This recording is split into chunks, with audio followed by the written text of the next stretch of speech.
La criptozoología es un clásico dentro de nuestros monográficos Zona Cero. Ya sé que vosotros solicitáis una vez y otra siempre que volvamos a la criptozoología. Y esta noche es el momento, es la cita, lo prometido es deuda. Pero vamos a volver a la criptozoología con todas las novedades que ha generado esta disciplina tan maravillosa y que tanto apasiona a los amigos de la Zona Cero. Con Jesús Callejo y Carlos Canales vamos a abundar en esos sonidos que tanto os gustan, que tanto os hacen estremecer. Pero son sonidos que posiblemente sean reales. Así que vamos a hablar de criptozoología como os hemos prometido al principio del programa. Vamos con esas expediciones en nuestro monográfico Zona Cero. Jesús Callejo, buenas noches. Hola, buenas noches. ¿Cómo estás, criptozoólogo mío? Bueno, pues con un poco de virus, pero tampoco viene mal porque hay que compartir.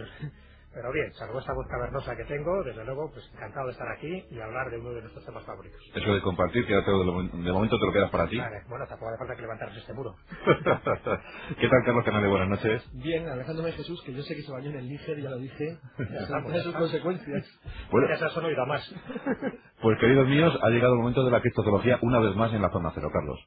Pues es verdad, y qué barbaridad la cantidad de noticias y de novedades que va a generar este otoño. Y digo el otoño porque el número de expediciones criptozoológicas, yo creo que debido al éxito arrollador que ha tenido la criptozoología en los años 90, donde hemos sido testigos del descubrimiento no de especies precisamente insectos, sino hasta una de elefantes, el elefante enano blanco del Tíbet, pues la verdad es que ha animado a muchos biólogos, sobre todo en los países anglosajones, que son los que tienen más dinero para financiar estos asuntos, a intentar descubrir qué hay todavía por encontrar en este planeta que decimos que es tan conocido. Yo recuerdo en el año 91-92, cuando empezábamos a hablar de criptozoología en este programa, que se nos ocurrió comentar, claro, el caso clásico del Ceracanto, ¿no? En Madagascar, allá en el 38. Bueno, pues créeme, Carlos, que tuvimos que explicar 10 o 12 veces el asunto porque la gente no sabía qué era el Ceracanto. Claro, es una disciplina muy desconocida, ¿no? Todavía. Sí, es muy desconocida y es una disciplina pura del siglo XX, puesto que antes no existía. De hecho, hay naciones y países que no la consideran una disciplina científica, aunque las más avanzadas del mundo no solo que la consideren, es que incluso lo estudian. De hecho, la verdad es que las grandes universidades que tienen departamentos de biología criptozoológica, lo que han ido haciendo poco a poco es que han ido acotando un poquito, eso sí, qué es de verdad la criptozoología en sí, como tal, porque la búsqueda de animales desconocidos es algo demasiado amplio. Tú has puesto un ejemplo clásico, que es el de animales extinguidos. En ese caso, que sería el primer grupo, lo iremos comentando uno a uno todos, lo que buscan los biólogos son animales que se conocen, es decir, los conocemos perfectamente, sabemos cómo son, sabemos qué forma tienen, incluso en parte hasta qué costumbres, qué comían, dónde vivían. ¿Qué es lo que pasa? Es decir, que cuando nos encontramos con uno, lo que ocurre es que no tenía que estar ahí. Son OPARs vivientes. Claro, entonces, Jesús, el éxito de la criptozoología es eso precisamente, que puedes toparte con un hallazgo y no son pocos los que hemos tenido en los últimos tiempos, ¿no? Pues fíjate, en el último siglo, pues, por lo menos estoy hablando ya de grandes animales, no de insectos, que no se descubren miles todos los días. Pero en el último siglo, por lo menos se sabe de unas 30 especies grandes que se han descubierto, empezando por el oso gigante que se encontró en 1901 el okapi, por ejemplo, ahora es muy conocido y está simpático para los niños. Pues el okapi, de 300 kilos de peso más o menos, hasta 1901 era un animal totalmente desconocido. Y negaba en su existencia, además. Y a partir de ahí, pues con distintos animales, por ejemplo el varano o dragón de Komodo, en 1924, aunque también en el 12 dicen que también se descubrió uno de estos ejemplares, el Ceracanto que acabas de mencionar, el 38, y así hasta hace prácticamente nada. En el 91, ahí en la reserva de Bardía, en Nepal, se encontraron elefantes gigantes con una protuberancia que tenían en la cabeza, que fueron muy, muy conocidos porque, bueno, se dio publicidad en su momento y se quedaban asombrados como este tipo de elefantes, que estamos hablando, en fin, de una entidad de una envergadura considerable, no fueran descubiertos por la ciencia oficial. No quiere decir que no fueran descubiertos por los indígenas, claro. Antílopes en Vietnam, en fin, que hay descubrimientos constantes. Ese es el éxito de la criptozoología, ¿no? El éxito es que han metido mucha investigación ya, mucho esfuerzo y que se toma ya de una manera muy seria. De hecho, ahora cuando comentemos las expediciones que se están organizando, lo que los oyentes se van a dar cuenta es a qué nivel ya esto está implicando a los grandes poderes económicos del mundo animal, iba a decir así. Y sobre todo a las grandes revistas de búsqueda de aventura y todo el mundo sabe a cuál nos estamos refiriendo, como la National Geographic, a grandes institutos de investigación como el Smithsonian, a universidades como la Universidad de Arizona, a departamentos incluso estatales como el Departamento de la Vida Salvaje que está apoyando a la expedición Northwest Tour. La verdad es que se está metiendo mucha investigación, mucho tiempo y claro, los éxitos están siendo arrolladores. Lo que pasa, Jesús, que hay productos estrella. hay productos estrella. Y tenemos en el sector de favoritos, yo creo que podemos toparnos con un Nessie, ¿verdad? Podemos toparnos con un Bigfoot, podemos toparnos con un Yeti. En fin, que hay productos estrellas. Kraken. Los productos estrellas también estrellados porque son los que más se buscan y los que más escurridizos son. Y ahí están los datos, las expediciones y los fracasos reiterados y consecutivos que se están produciendo. Lo que también nos está dando pues datos muy parciales, muy valiosos de todas estas expediciones. Hace unos años nadie había oído hablar del Mokele Bendé, una especie de lagarto o de cocodrilo gigantesco que está en el África Central, pero gracias a las expediciones de David Oren pues sabemos algo más y se está descubriendo pequeñas cosillas de un animal que hasta hace poco formaba parte de la leyenda y ahora ya se empieza a cuestionar que la zoología puede tener un interés en descubrir algo algo más a nivel científico. Y como ese te digo, cantidad de animales. ¿Qué pasa? Que los más conocidos, los más espectaculares, los que son verdaderas serpientes de verano, y nunca mejor dicho, pues lo que es el Nessie, y no solo el Nessie, sabes que por lo menos hay más de 100 animales, monstruos lacustres repartidos por distintos lagos en todo el planeta, que el Nessie es el más conocido, como no. Y una de las expediciones, de las 5 expediciones que sabemos que están en activo, pues está buscando como no el Nessie. Claro, por eso la búsqueda de Nessie no debe tapar, Carlos, pues el maravilloso mundo que nos presenta la criptozoología, ¿verdad? Claro, y además, de hecho, mucha gente ha utilizado casos como Nessie para denostar la criptozoología, lo cual es una perfecta estupidez. Porque dicen que, claro, sí, son esos los que están buscando el monstruo lagonés, jajaja. Bueno, pues no están buscando al monstruo lagonés. Y los criptozoólogos serios suelen ser gente muy preparada, muy bien entrenada, que sabe lo que hace, casi todos son biólogos, están especializados en zoología y normalmente en la rama de las especies en la que buscan. Cuando luego hablemos de los que van a buscar ahora, que se queda gente sujeta, tigres dientes de sable en las montañas de Enledi, en Chad, suelen saber qué es lo que hacen, dónde van y por qué. Hay un trabajo de investigación que a veces dura años. El trabajo, por ejemplo, de investigación, uno de los primeros casos criptozoológicos, aunque no existía como ciencia, que fue el de Locapi, llevó más de 15 años de búsqueda intensísima, siguiendo leyendas y rastros de lo que decían los nativos de las tribus, de la existencia de una especie de mezcla entre jirafa y ciervo. Así es, hablamos de criptozoología, no olvidemos a su hermana, la criptobotánica, ¿no? Que también hay. Bueno, pero de forma muy esquemática, Carlos, vamos a ofrecer las diferentes divisiones que nos daría la criptozoología. Bueno, pues básicamente la Sociedad Internacional de Criptozoología, que tiene su sede en Tucson, en Arizona, ha ido en los últimos años, y cuando digo en los últimos años digo en esta década, que es la del gran éxito de la criptozoología, acotando un poquito qué es la criptozoología y qué es lo que busca. El primer grupo, yo citaré por ejemplo los dos primeros y Jesús los dos segundos. El primer grupo es el que acabas de citar tú, los animales extinguidos. Conocemos cómo son, sabemos cómo han vivido e incluso tenemos restos de ellos. Por ejemplo, el celacanto se conocía porque había fósiles. ¿Cuál es el problema? Que cuando pescaron el primero en 1938 se supone que hacía millones de años que había desaparecido. O sea, no debería estar ahí. Claro, no tenía que estar aquí. Un caso, por ejemplo, que se busque ahora. Pues, por ejemplo, el tigre marsupial, del que luego vamos a hablar y del que vamos a traer una curiosa sorpresa. Ese animal se conoce perfectamente, se sabe cómo es, cómo vivía, dónde estaba. ¿Qué ocurre? Pues que hace 16.000 años que no tenía que estar ahí. Entonces la primera división ya la tenemos, animales extintos que de repente aparecen. Exacto. La segunda serían los desconocidos. Son los que forman nuevas especies. Las que forman nuevas especies son aquellos que forman parte de las leyendas y los mitos, pero una vez que son localizados hay que clasificar. Sería el caso, por ejemplo, del okapi, descubierto en 1901 en el África ecuatorial. Y el segundo grupo dentro de los animales desconocidos son aquellos que sí eran conocidos, pero que por alguna razón no se les había fijado un animal vivo real. Por ejemplo, el mapinguari se sospecha que pudiera ser el panda gigante. Se sospecha, pero no se sabe. Si fuera el panda gigante, se identificaría automáticamente con él. O un oso perezoso también. Si no lo fuera, automáticamente quedaría asignado a una nueva especie, como sería el caso del okapi. Bien, ya tenemos las dos primeras divisiones. Una, animales extintos que siguen vivos a pesar de la creencia de que ya podrían haber desaparecido hace miles de años, y otra, la de animales desconocidos que de repente se descubren y tienen que ser rápidamente catalogados. Dos nuevas divisiones, Jesús. Dos nuevas. La tercera, esta que voy a comentar, yo no estoy así como muy de acuerdo en ella. Yo tampoco, a pesar de que el departamento de Tucson en Arizona lo haya establecido y sus razones tendrán, pero que se puede subsumir un poco en lo que sería la cuarta categoría. La tercera ellos llaman que son seres de naturaleza no clasificables. ¿Qué quiere decir con esto? Bueno, pues animales que no encajan en ninguna especie o familia conocida, evidentemente, ¿no? Y además dice que no hay una lógica en su entorno cuando aparecen, o por lo menos los testimonios que nos han llegado de ellos. No sabemos bien lo que comen, ni dónde viven, ni en qué momento se manifiestan, etcétera. Por supuesto, estaríamos hablando de casi de seres imposibles, pero este seres imposibles es la cuarta categoría. Creo que son dos que se pueden subsumir perfectamente en una. Los de seres de naturaleza no clasificable, ejemplos, el gusano gigante de Mongolia, es un gusano de armas tomar, ¿sabes? Porque hasta ese momento se sabía que los únicos animales que te pueden electrocutar eran peces, 6 especies distintas de peces, aparte de los avisales, que a saber lo que habrá por allí, ¿no? Bueno, pues aquí no estamos hablando de un pez, sino de un gusano en el desierto de Gobi, que es capaz de pegarte unas descargas eléctricas que te deja tieso. Y aparte, escupirte una saliva venenosa que te mata a distancia. No es el gusano blanco de Bram Stoker, pero casi, ¿no? O sea, que cuidado, el gusano gigante de Mongolia, eso las trae. Otro sería la bestia negra de Smor o la criatura de Loveland. Son criaturas muy raras porque, bueno, la de Loveland es una especie de rana, pero dicen rana por clasificarla de alguna manera, porque ni es rana ni es nada. Pero bueno, da saltos, es verde, y tienes... Se llama Gustavo. Y si le das un besito se convierte en un príncipe. Bueno, lo que pasa es que no eres atrevido.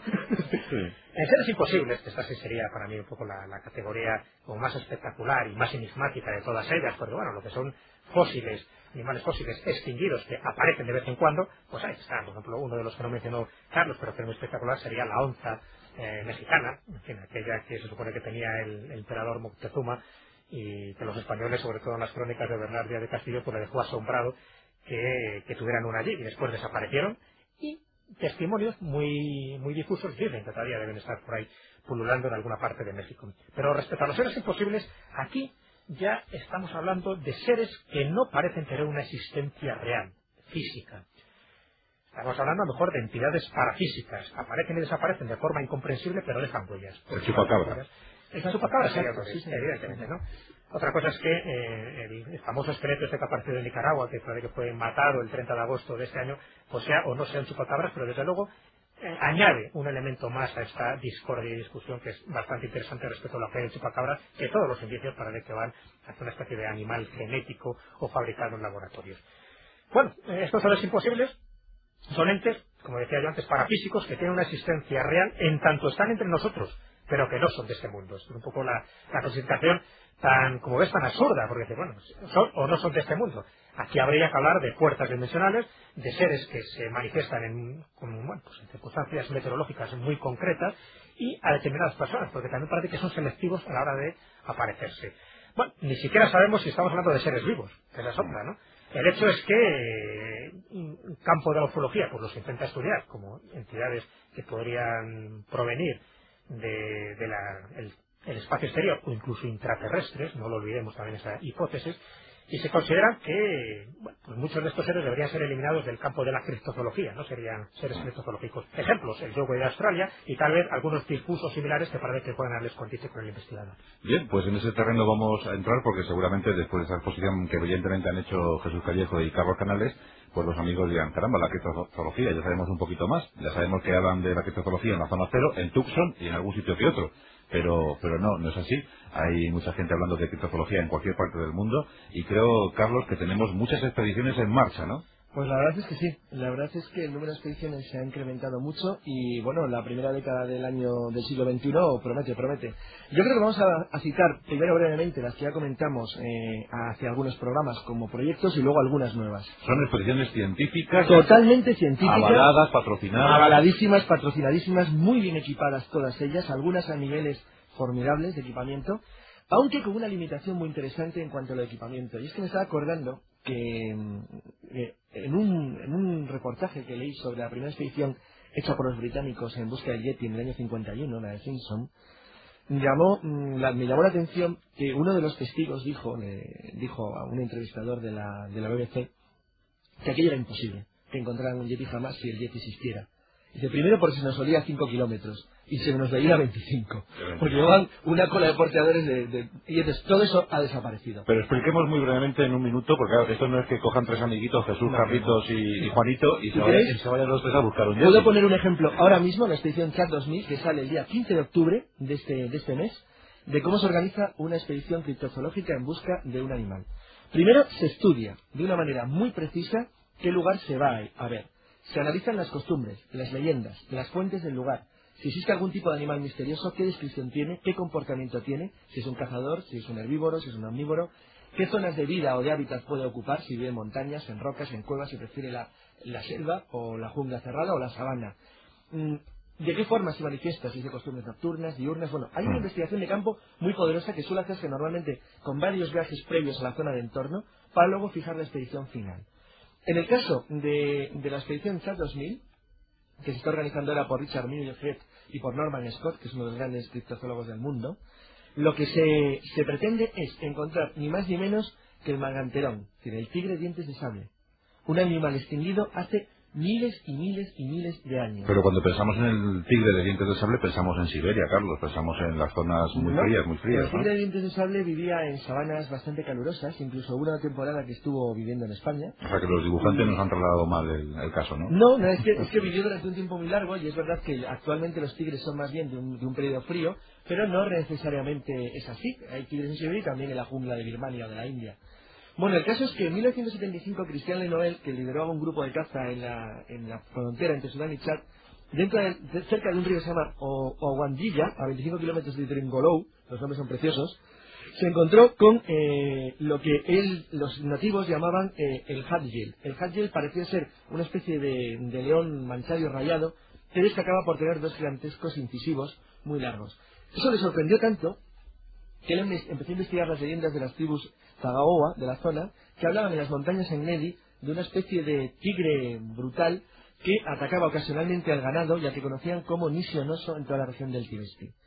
Desgraciadamente, Christian Lenoel no pudo continuar su investigación por la guerra que azotó Chad desde el año 77, pero ahora Richard Muirhead, cogiendo todos los datos y toda la investigación que se hizo previamente, y además con una serie de viajes que ha realizado a la zona de Tibesti y a la frontera entre Chad y Sudán, está organizando una expedición que, como he dicho, sale el 15 de octubre, muy apoyada financiera y económicamente, pero con un equipo muy reducido y muy tecnológico.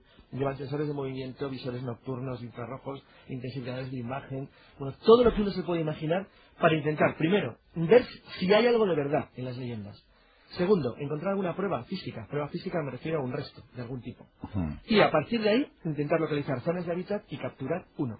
Claro, este sería un éxito no solo para la universidad que vaya en esta expedición, sino para el canal de televisión que apoye con imágenes. Bueno, ¿no? esa es otra novedad de los años 90, que ahora ya, bueno, y luego cuando hablemos del tigre marsupial más, que es la gran creación va a ser del siglo XXI, que es la generación de un público expectante que está deseoso de ver novedades. Y claro, las televisiones son la punta de lanza. Aquí viene un canal como el Discovery Channel y ahora hablaremos de Discovery Channel y lo que acaba de conseguir. Y lo que acaba de conseguir.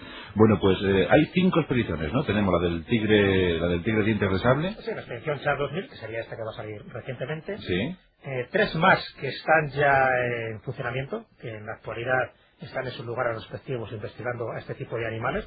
Una de ellas es el proyecto Dino 2000, que lo hemos mencionado en la zona cero.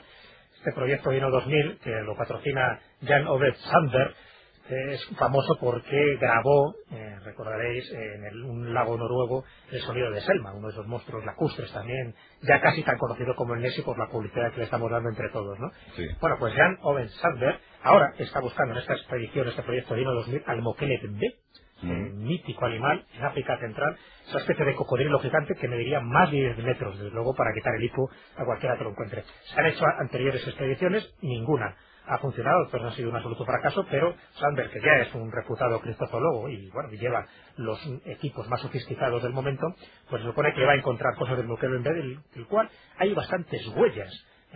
Bueno, aparte de boñigas del Mokele Bembe, que se han encontrado unas cuantas, los testimonios de los indígenas los están centrando en zonas muy concretas del África Central y se considera, no han dicho qué lugares, pero bueno, se puede saber que se sabe más o menos, ¿no? Por otro tipo de expediciones que se han hecho por donde van a estar, y cuando se sepan los resultados, que se supone que a primeros del 2001 ya darán a conocer estos resultados, tanto si son positivos como negativos, desde luego aquí seremos los primeros en darlos a conocer.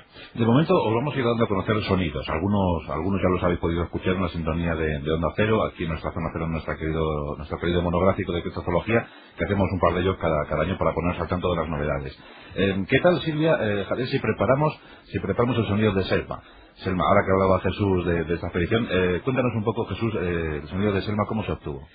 Bueno, pues se obtuvo de una forma bastante singular. Como siempre, venía precedido de testimonios, de leyendas de los ciudadanos. Estamos hablando del lago Selhor, un lago noruego, pues de ahí viene lo de Selma, ¿no? Cariñosamente siempre se busca un topónimo pues muy familiar y muy coloquial. Y las leyendas hablaban de eso, de un monstruo lacustre muy similar a lo que se considera el lago Ness, pero en un sitio donde hasta ese momento nadie consideraba que hubiera monstruos de estas características. Entonces Jan Ove Saltberg, que bueno, pues, era un biólogo, y es un biólogo pues, bastante avetado en todo tipo de sonidos, además técnico en sonido, se llevó a todo ese tipo de televisión y intentó grabar pues con micrófonos subacuáticos lo que se supone que estaban diciendo los habitantes de los alrededores de este lago noruego, que se oían en algunas noches determinadas, y el sonido era este.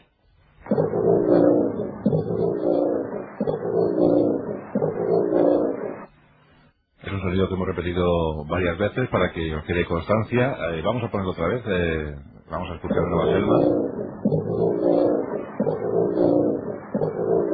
Esto pudieron recoger los audífonos y fue algo fantástico, ¿no? Hace 2 años, además, cuando se grabó, o sea que no hace demasiado. Sí. Y bueno, pues fuimos si no los primeros, de los primeros en ponerlo aquí en España, porque lo rescatamos en el momento que tuvimos noticia, ¿no? De que realmente se había hecho pues esta incursión acústica, ¿no? a las aguas de este lago noruego. Desde luego, como ves, es bastante espectacular. Ahí sigue la historia. Desde luego, bueno, pues muchos más datos no tenemos, pero se sabe que Jan Ove Saltberg, una vez que venga de la expedición de Mozkele Dende, seguirá, como no, intentando rescatar testimonios acústicos de Selma. De momento sabemos que los lugareños noruegos están muy emocionados porque sus leyendas han cobrado sentido al escuchar estos sonidos. Sí, ¿verdad?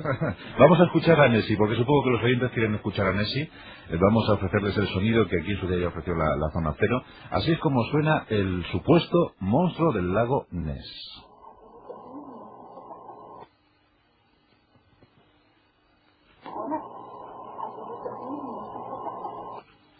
Esto es lo que atribuyeron a una foca. A una foca, ¿verdad? Pensaban que era una foca. No sabía que había focas en el agua, Carlos, sonidos de Nessie. Hay muchísimo. Bueno, además, lo que pasa es que el problema de los sonidos de Nessie es que están en la mercadotecnia que tiene alrededor, que ahora los venden y todo. Venden cintas, grabaciones, CD-ROM, todo lo que quieras. Sí, habla con Nessie. No. Nessie habla con Nessie, opina, pronuncia el inglés como Nessie. Es un verdadero show. Eso yo creo que se aleja totalmente de la criptozoología y se parece mucho más a Disneylandia. Es una cosa totalmente distinta. Hemos hablado de 2 expediciones, la de la búsqueda del tigre de dientes de sable, la de Dino 2000. Hay más, ¿verdad? Sí, bueno, y además una de ellas que yo quería comentar porque, bueno, vamos a sorprender, creo, a la audiencia. El proyecto Sasquatch y la búsqueda del Bigfoot en los Estados Unidos, en la costa del Pacífico, para algún oyente que pueda quedar todavía que no sepa lo que es un Bigfoot, es la variante americana del Yeti. ¿Sería el mismo asunto? ¿Estaremos hablando de la misma cosa? Hay quien dice que sí y hay quien dice que no. Greenwald en concreto, no, y es el que lidera la expedición. Dice que el Bigfoot puede ser los últimos restos en el mundo de una especie homínida, el Gigantopithecus, del cual se conocen restos, que se encontraron principalmente en China. De una especie de ser gigantesco, de casi 2,50 metros de estatura, del cual ellos consideran que pueden quedar unos 100 ejemplares en un territorio gigantesco, más grande que la mitad de Europa, además prácticamente deshabitado, con montañas enormes, que es los 2 estados noroccidentales de Estados Unidos y las 2 provincias también occidentales de Canadá, Columbia Británica, Saskatchewan y Alberta, y Washington y Oregón. Estaríamos hablando de más o menos unos 4 o 5 millones de kilómetros. Sí, una barbaridad de territorio prácticamente deshabitado. En concreto, la organización de la expedición para la búsqueda definitiva del Bigfoot, sobre el que luego ya hablaremos en otros programas, hay una controversia enorme. Sí. La lidera la Sociedad Criptozoológica Internacional, la propia sociedad, a través de Richard Greenwald, que es su secretario general, y el Departamento de Vida Salvaje de los Estados Unidos. O sea, esto es en serio. Es un equipo muy pequeño, son solamente 6 expedicionarios, están ya en marcha en la zona central de Oregón y del estado de Washington, donde, la verdad, bueno, finalmente la expedición se llama Northwest Tour porque va a durar mucho tiempo, se irán sustituyendo los equipos como una verdadera vuelta a Francia. El tour del noroeste, ¿no? Se lo van a tomar con toda tranquilidad para intentar encontrarlo. La verdad es que a mí me ha sorprendido cuando el otro día conecté con el chat que tienen abierto de diálogo, aparte de la cantidad de gente que había en aquel momento, que para el horario americano era bastante tarde y había 60 personas conectadas, que es muchísimo, pues que me pude bajar, entre otras cosas, el diario de avistamientos solamente de la zona central de Oregón este año. Y es tremendo. Sí, voy a contar algunas fechas. 7 de mayo, Truthdale, Oregón, grupo de excursionistas, ven un Bigfoot de cerca, grabaron sonidos. Mayo 18, Ground Pass, también en Oregón, un motociclista vio un Bigfoot. El 3 de junio, en Orting, Washington, huellas en un jardín. El 5 de junio, en Orting, en Washington, vieron un Bigfoot. El 16 de junio en Darlington, Washington. Número de huellas a lo largo de la autopista de Mountain Love. Así podemos seguir día tras día hasta el gran encuentro. Me extraña mucho, Carlos, que me hables del Bigfoot y no me hayas traído sonidos.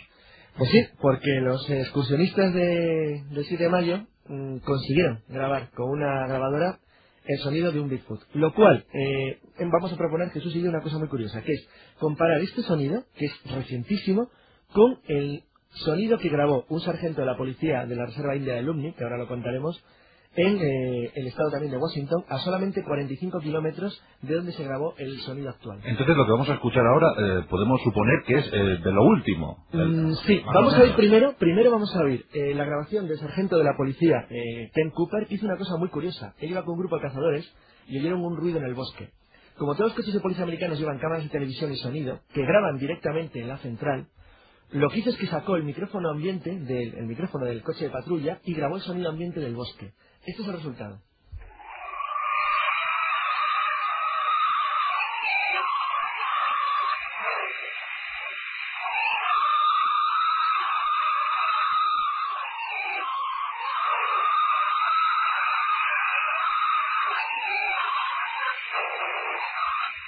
Caramba, supongo que sería el oficial de policía que tuvo que duchar dos veces. Lo pasaron mal, porque era un grupo de 7 cazadores expertos y se asustaron bastante. Todo el sonido quedó grabado en la comisaría central en el condado de Rockingham y fue la primera gran grabación de un Bigfoot que se había conseguido el sonido. Bueno, además que los oyentes agudicen el oído, porque el siguiente sonido que vamos a poner pues se hizo pues eso, a 45 kilómetros de distancia de este lugar. Estamos hablando de la Reserva India de Lummi, en el estado de Washington, Estados Unidos. Entonces no deja de ser sorprendente que con unos cuantos años de diferencia se haya grabado sonidos de un supuesto Yeti. Bueno, en este caso habría que hablar del Bigfoot, por ser precisos en la terminología, y que corresponde un poco pues al mismo registro sonoro, con unas pequeñas variantes, ¿no? Que sería bueno incluso hacer una buen análisis para ver las diferencias. Pero lo que hizo el sargento Kenneth Cooper era como crear las bases de que en ese lugar, desde luego, hay motivos suficientes como para que un animal de esta especie todavía no catalogado por la ciencia exista, y que encima ha sido corroborado por en este año, la grabación de Fruitdale, que es el 7 de mayo de este año, que es la que vamos a ir ahora, y quiero contar una cosa para que los oyentes que tengan ganas de encontrar un Bigfoot allí se hagan idea de cómo es el lugar. Tiene aproximadamente el tamaño de España, medio millón de kilómetros cuadrados, y viven 20.000 personas. 20.000 personas. El tamaño medio de las montañas es entre los 1.000 y los 2.000 metros, aunque el monte Santa Elena tiene más de 4.000. Bueno, pues imaginemos la situación. Hace menos de 5 meses, un grupo de excursionistas en un territorio inmenso parecido a la superficie de nuestro país, de España, están tomándose la merendura tan tranquilamente con el emparedado de los oyogi y con todo, y de repente se topan con algo extrañísimo, sacan una grabadora y toman este sonido.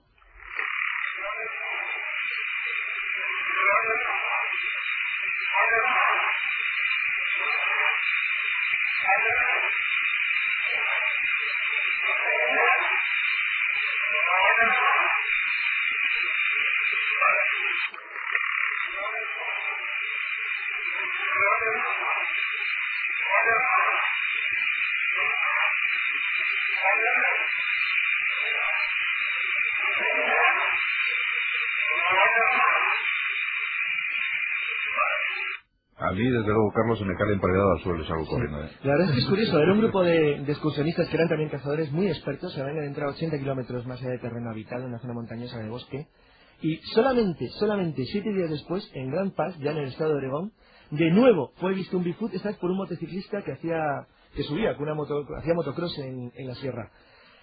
Pero solamente unos días después, el 3 de junio, en Orting, a unos kilómetros, pero en el otro estado, en Washington, encontraron huellas en una casa aislada. Y el día 5, de nuevo en el estado de Washington, una mujer vio en el mismo pueblo un Bigfoot desde su casa. Todo eso en solamente un mes. Claro, dados los hechos, lo que se hizo es acelerar por parte de la sociedad criptozoológica la búsqueda del Bigfoot y la organización de la expedición. Pero, es decir, la gran sorpresa estuvo el día 27 de junio, cuando en la reserva de los indios Hoh, muy cerca de la reserva Lummi, también en Washington, tras encontrar huellas y rastro de extraños gruñidos, Jen Sanson y Cliff Crook han localizado pelos de un animal que no es un oso. El ADN ha sido enviado a la Universidad del Estado de Washington y los resultados se tienen que hacer públicos ahora, en octubre. La verdad es que esto está absolutamente disparado porque el día 2 de septiembre, o sea, antes de ayer prácticamente, Brashaw, que es el antiguo Fred Brashaw, que era el antiguo sheriff de Olympia, y que es curioso, en 1950 participó en la persecución y búsqueda de un Bigfoot que decía haber visto un niño cerca del Monte Olimpia. Tuvo un contacto con un Bigfoot delante, a solamente 4 o 5 metros de distancia. La verdad es que este encuentro, que ha sido en un lugar que se llama Granite Falls, las cascadas de granito, se produjo cuando acababa de salir la expedición de Greenwell, unos cientos de kilómetros al norte, con lo cual, claro, cambiaron totalmente el itinerario y se trasladaron hasta Olimpia para empezar la ruta por el sur. Porque el encuentro de los pelos, es decir, de restos ya reales, más unidos a las grabaciones de sonido, y bueno, a la lista que tenemos aquí Jesús y yo de casi 30 encuentros en los últimos 6 meses, pues la verdad es que les tienen muy, muy animados. Estamos cerrando nuestro monográfico de hoy. Yo creo que tenemos que hacer una segunda entrega la próxima semana porque hay que ofrecer muchos más sonidos, Jesús, pero fíjate, qué tristeza, ¿verdad? Estoy escuchando a Carlos y pienso, lo tenemos acotado al Bigfoot, ¿no? Supuestamente. Y cuando se le descubra definitivamente, cuando tengamos la prueba, ¿qué? ¿Ponemos un parque temático? Tú lo has dicho, ¿qué?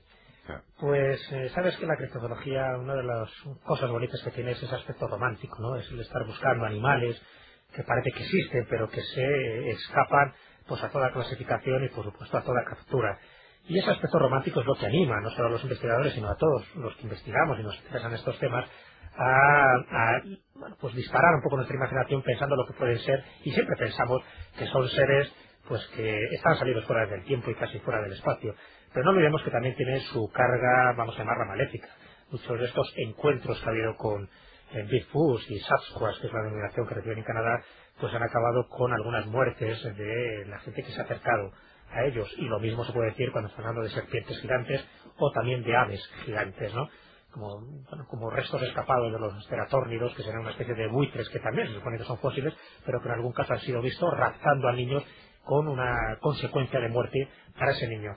Es decir, hay mucho aspecto romántico, es verdad que todos estamos deseando que capturen uno de ellos, pero nadie quiere, y yo por lo menos tampoco, que suponga la muerte de ese animal y que suponga lo que es la muerte del mito, que yo creo que es mucho peor, porque el mito todavía sigue funcionando, y es lo que dispara, pues eso, a grandes investigadores, a grandes románticos de todas estas disciplinas de la arqueología, para que se adentren en selvas y en pantanos en busca casi de lo desconocido y casi de una idea que es inalcanzable. Así que si algún día encuentran el Yeti, lo mismo digo del Nessie, lo mismo digo del Mokele Bembe, o del Kraken, o de lo que sea, que los dejen libres, que recojan lo que son los datos científicos, por supuesto, para que el avance de la zoología sea mucho más satisfactorio, pero que los dejen ahí para que sigan formando parte de las leyendas, de los cuentos y, como no, de los relatos de viejas.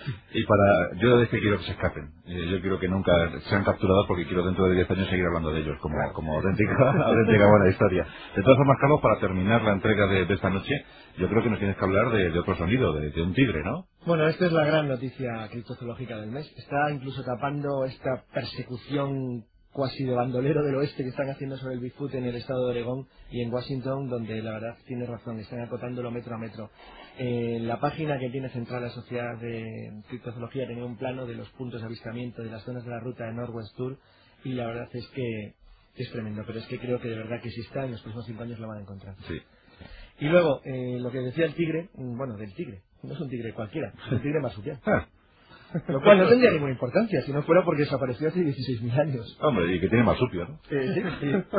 Y bueno, pues esta historia que ha sacudido Australia en plena Olimpiada, y es que un canal de televisión australiana, la GTV9, que pertenece al grupo Discovery Channel, que son quienes han hecho con los derechos, pues ha tenido la pequeña idea de presentar a quienes dudaban de la existencia del Thylacoleo carnifex, que es el nombre con el que se conoce a esta bestia extinguida, pues presentar un vídeo, pero no de los huesos, sino del bicho andando. El bicho andando. Claro, tiene ya su historia.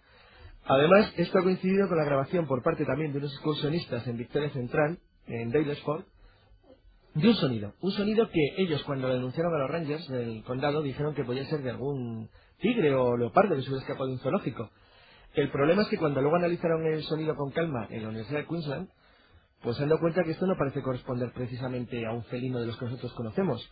Y aparte de todo, la batida que hicieron, pues no encontró nada, y la policía, bueno, vio que ningún circo decía que había perdido un león ni nada parecido. Bueno, si esto lo unimos, claro, la filmación el día 22 de agosto de este año, o sea, hace nada, del famosísimo vídeo que estoy deseando ver y conseguir, pues la verdad es que, claro, tiene a todos los australianos muy divididos entre los que creen que es una gran oportunidad de encontrar al thylacoleo y los que piensan que esto es un caso como el del Joey, una especie de tomadura de pelo donde no hay nada nuevo que encontrar. Bueno, hay un vídeo, hay imágenes y sobre todo hay sonido.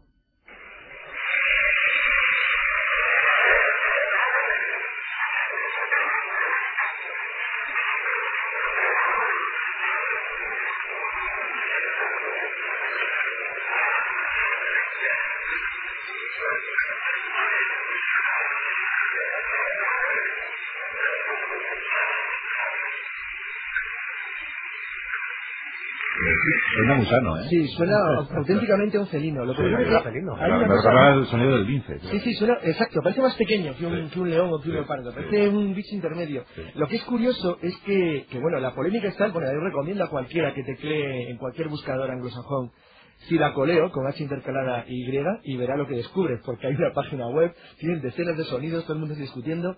La verdad es que se ha convertido en el bicho estrella ahora mismo de la criptozoología. Fíjate que dentro de la criptozoología lo que son los grandes felinos es como una familia relegada, ¿no?, a segunda división. Siempre se ha hablado de lo que hemos estado hablando, ¿no?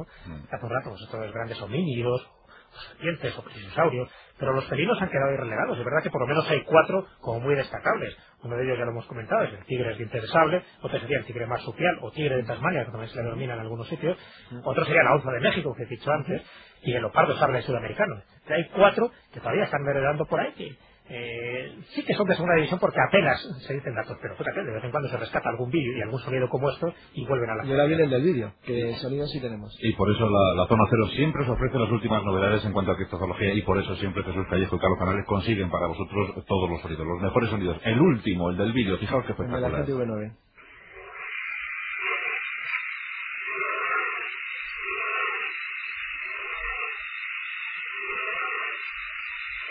El próximo martes en nuestros monográficos volveremos con la segunda entrega dedicada a criptozoología y ya sí, todo el monográfico por entero con los mejores sonidos que la Zona Cero os ha podido ofrecer a lo largo de los tiempos. El sonido de ese tigre marsupial, de ese tigre de Tasmania que tantas emociones nos hace evocar. Pues gracias Jesús Callejo, Carlos Canales, el próximo martes más criptozoología. Pues más criptozoología, que todavía hay bastante y nos faltan hablar de 2 expediciones actuales. Bueno, pues os despido con mi querido tigre de Tasmania.